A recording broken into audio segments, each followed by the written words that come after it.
I am Ferdinand Marcos, and I am the President of the Republic of the Philippines. I stand today on behalf of 110 million Filipinos. Hello Universe, it's me again. Shoutout sa inyo mga kababayan. Aba, maganda ito mga beswa. Nabalita ito ni Yusek Castro, pero kailangan po natin na i-upload uli, no? So magandang balita ito sa ating mga kababayan, yung walang gutom program. Bakit kanyo? O basahin ko sa inyo ito wow. Talagang high-tech ngayon guys sa panahon ni Pangulong Marcos Jr. Ewan ko ba kung hindi siya naging pangulo, walang mga ganito. Mga old-fashioned pa rin ang gagawin natin, ang ginagamit natin. Ito sabi dito guys, sabi ng GMA News, walang gutom program beneficiaries can use EBT card to buy 24 kilogram rice. DSW says, goes. Ay, sabi ka, digital talaga. Pati pagbili ng ng bigas, card na ang gagamitin, mga bes, social. Sana all. Ito, basahin ko, Sabi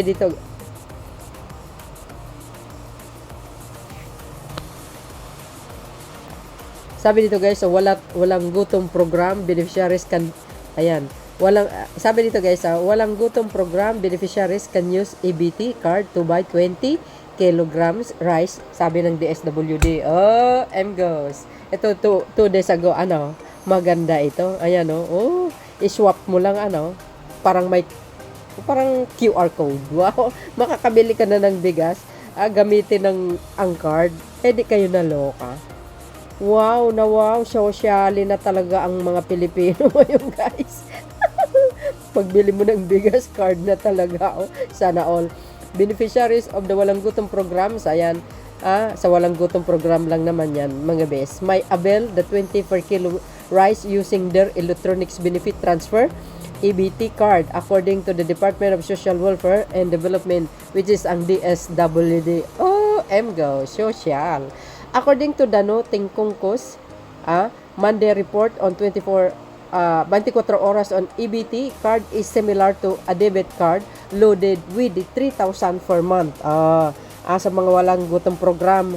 Biro nyo yun. Sabi ni Sara Duterte sa pamumuna niya kay Pangulo, dapat unahin yung mga mahihirap. Ano ito guys?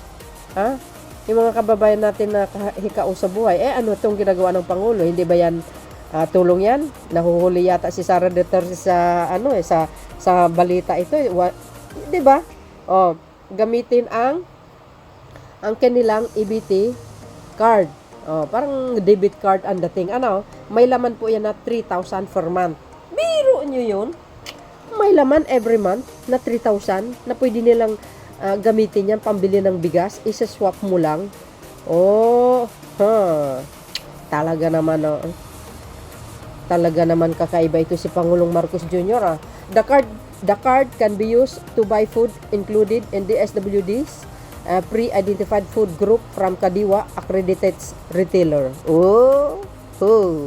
Ayan, pwede sa Kadiwa at saka yung mga retailers na accredited, na pwede yung card nila doon. Di kayo naloka. The available foods, products can provide the required carbohydrates and proteins for a family dietary needs. Kailangan magiging healthy kayo.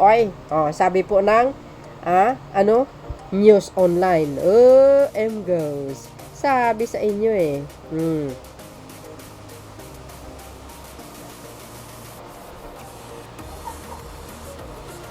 Sabi dito, restricted yung menu ng food stamps natin, binibigyan natin ng kapangyarihan.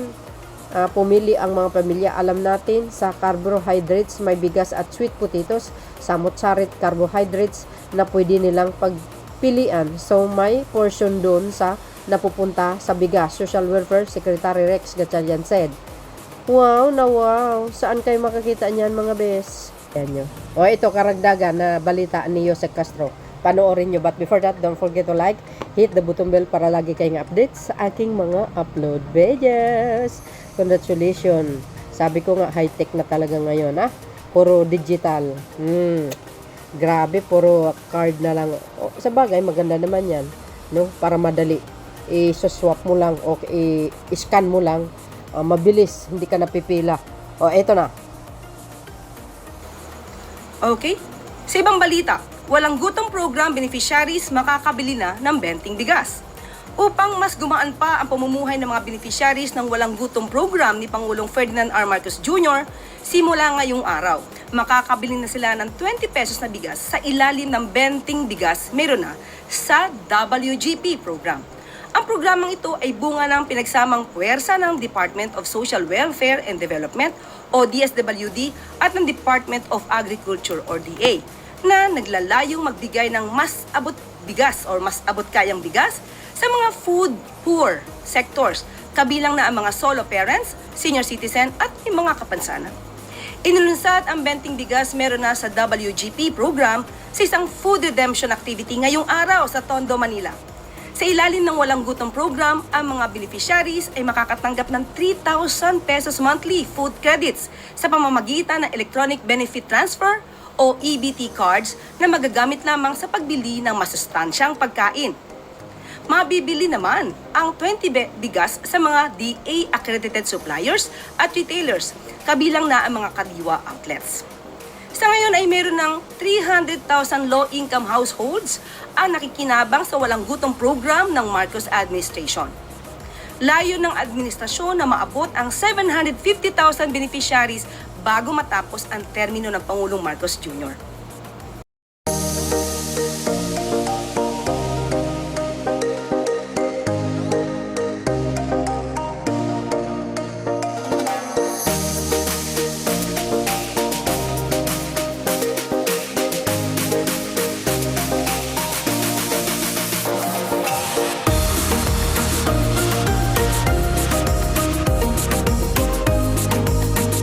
Para umo-order lang sa fast food center.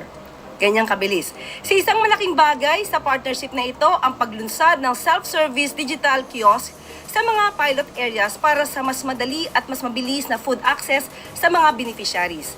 Kasama ito sa digitalization agenda ni Pangulong Marcos Jr.